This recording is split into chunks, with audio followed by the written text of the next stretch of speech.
Shalom, kita jumpa dalam lawatan hati dengan episode Disakiti Tapi Tak Berhenti. Umat yang terkasih, disakiti merupakan bagian yang tak terpisahkan dari kehidupan. Ada kalanya seseorang merasa sakit secara fisik maupun non-fisik, sehingga butuh perjuangan untuk tetap bertahan hidup. Ada orang yang tetap tenang, tidak menyerang balik, tidak dendam, kemudian menyelesaikan persoalan tepat pada waktunya ketika ia disakiti orang lain. Ada juga yang tidak terima perlakuan buruk orang lain, mungkin dianggap sudah keterlaluan sehingga ia melakukan perlawanan. Namun ada juga orang yang membiarkan diri dikuasai dalam kesakitan karena ia merasa aku tidak punya teman dan tidak ada orang yang peduli denganku. Ya, itulah realita kehidupan. Terkadang maksud hati ingin berbuat baik, namun justru ada orang-orang yang tidak suka dengan kita sehingga berbagai cara dilakukan untuk menyakiti dan menjatuhkan kita. Hal ini juga dialami oleh Paulus dan Barnabas ketika mereka berada di Listra. Saat itu mereka mengalami penderitaan yang sangat hebat. Kisah Para Rasul pasal 14 ayat 19 mencatat demikian. Namun datanglah orang-orang Yahudi dari Antiokhia dan Ikonium, dan mereka mempengaruhi orang banyak itu sehingga berpihak kepada mereka. Lalu mereka melempari Paulus dengan batu dan menyeretnya keluar kota karena menyangka bahwa ia telah mati. Dalam proses pemberitaan Injil, Paulus mengalami penolakan serta penderitaan baik secara fisik maupun non-fisik. Secara fisik, tubuhnya mengalami luka akibat dirajam batu dan diseret. Secara non-fisik, ia dipermalukan di depan banyak orang. Padahal sebelumnya para penduduk di Listra itu mengaguminya. Namun bagaimanakah respons Paulus menghadapi kesakitannya? Apakah dia menyerah? Di ayat ke-20 mencatat demikian. Tetapi ketika murid-murid itu berdiri mengelilingi dia, bangkitlah ia lalu masuk ke dalam kota. Keesokan harinya berangkatlah ia bersama Barnabas ke Derbe. Di saat Paulus mengalami penderitaan, ada di antara orang-orang percaya yang tetap bersamanya, peduli dengan dia. Saat itu Paulus menahan sakit demi pekerjaan Allah.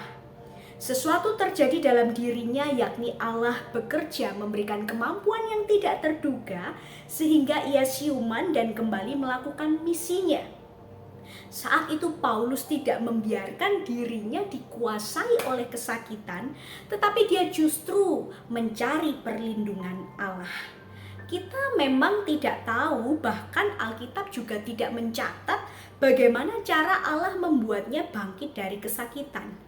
Namun yang perlu kita garis bawahi adalah kekuatan kasih karunia Allah yang membuat Paulus memiliki daya tahan untuk menanggung lukanya dan tetap semangat mengerjakan misi Allah.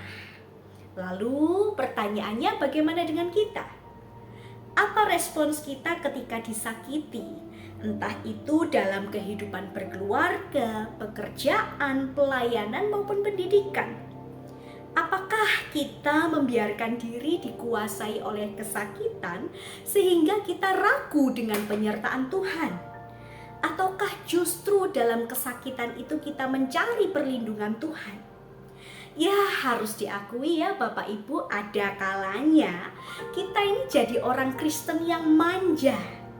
Ketika disakiti mudah kecewa, disakiti mundur dari tanggung jawab yang dipercayakan, atau mungkin mundur dari pelayanan, atau bahkan juga kita berkoar-koar menceritakan penderitaan dengan menjual berbagai cerita.